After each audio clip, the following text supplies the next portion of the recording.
Hmm? Oh, hi, honey. I thought you were asleep.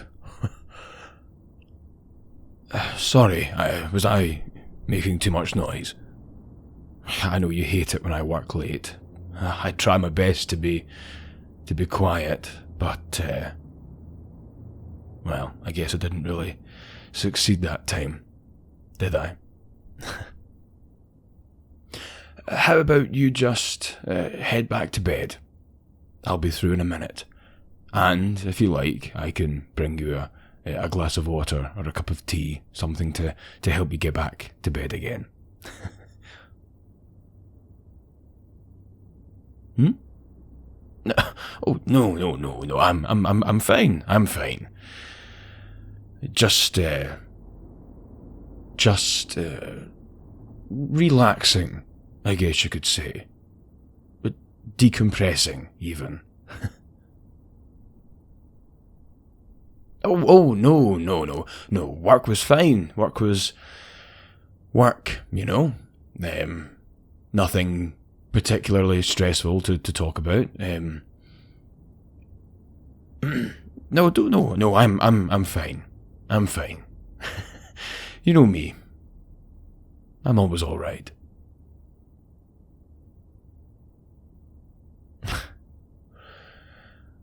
Always prying, aren't you? Never one to just leave it. No, okay, I suppose work was a little stressful. Nothing I can't handle, though. It's not that I don't appreciate the concern. I certainly feel the love. But can I ask why you feel so, suspicious of me?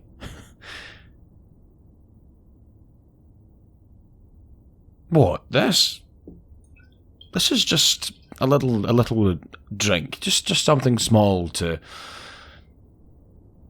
help decompress, you know? It's a tipple. You know, many people enjoy a tipple, a little dram of whiskey after work.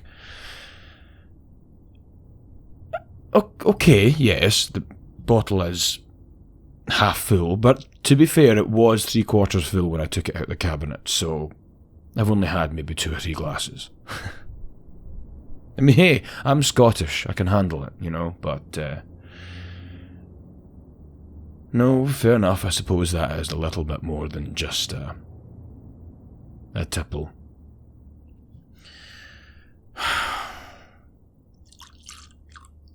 No use hiding it now, I suppose, eh? Do you want some? I know that you're not really one to drink nearly as much as I do. Not much of a social drinker. Yeah. But I don't think I've ever offered you one of my whiskies before. Not that I'm particularly protective of them, it's just... Well, you've never asked. No. No, I didn't think so. It's a refined taste, I suppose. Now, my father loved the stuff. He was a shipbuilder, you see. It was a very manual job. He would come home and his arms and legs would ache. Every step was painful. Whiskey was, he called it lubricant for his aching joints.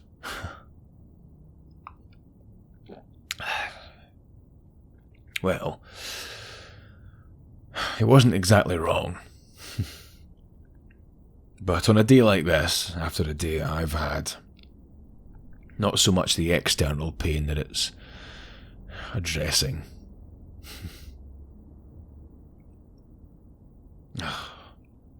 I don't know. Work was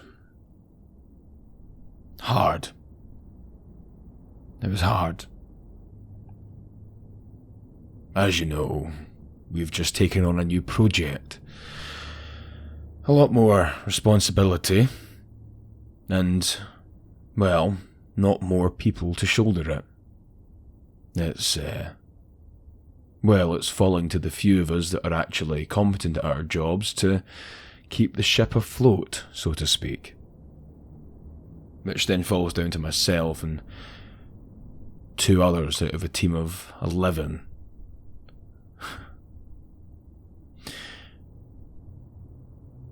I suppose it hit me when I was sitting in that office listening to the brief, realising how, the way that these fat cat CEOs and board members were distributing the workflow, it just wasn't going to work out that way. Realising just how insignificant I was at that moment, how replaceable I was, and how ultimately I was staring down the barrel of another 30 years of this, of additional responsibilities, useless teammates, inconsiderate bosses, to put it lightly. I just felt a bit stuck. I mean, I don't regret coming here, but this isn't what I signed up for when I came to this country. I don't want to sound ungrateful, because I'm not. I'm thankful for what this country has given me. It's given me a job, it's given me a community, it's given me you.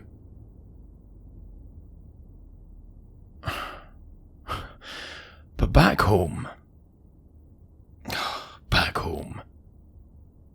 I was free, you know?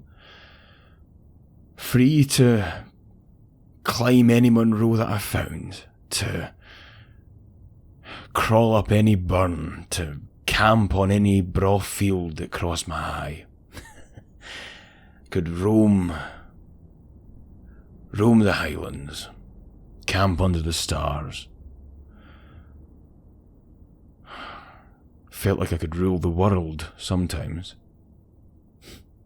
Like I was the king of my own little kingdom, the leader of my own lost clan. And then I blinked, and all of a sudden I'm here. The token Scot. Middle management. Your average multinational finance firm. Not very kingly, is it? Bloody joke.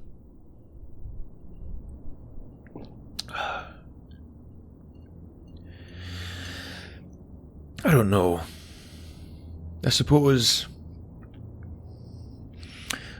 maybe I just felt that I was made for more. You know? I was made for something else besides this. Besides spreadsheets, meetings. Bloody suits. Oh my God, I am so tired of collars and ties and trousers. Oh, for the love of God, I miss having a kilt.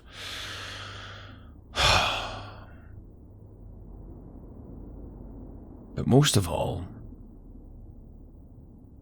I miss that feeling, you know? That feeling of wonder, of awe.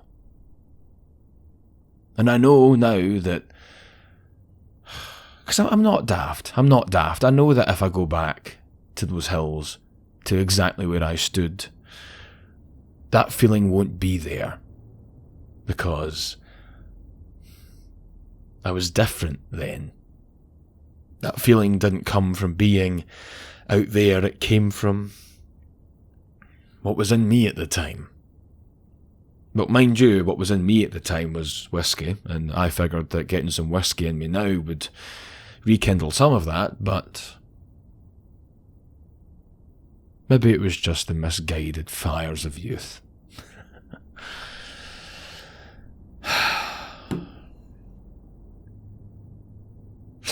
Sorry. I mean, God, here I am, just harping on about my insecurities, and I haven't even taken a second to wonder how you would feel about hearing this. I mean, I can't imagine how that must sound. You've welcomed me into your life, into your heart, and to hear that all I can think about is running off back home. I mean, I'm sorry. Really. I won't talk about that again.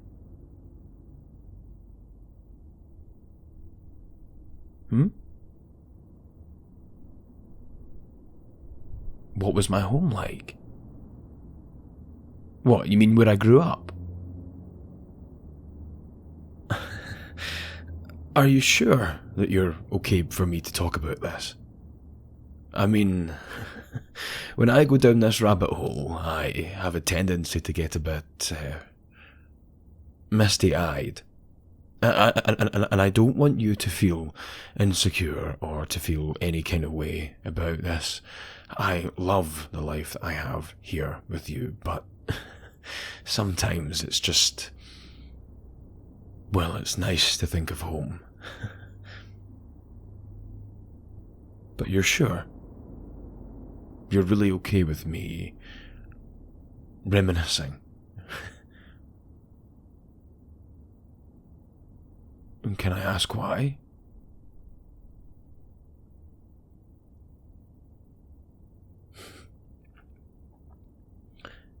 Yeah, I don't suppose I've ever really told you, yeah? Who knows, maybe if you like what you hear, I could take you to visit sometime.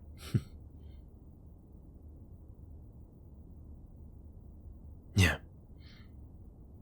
Yeah, I'd like that too.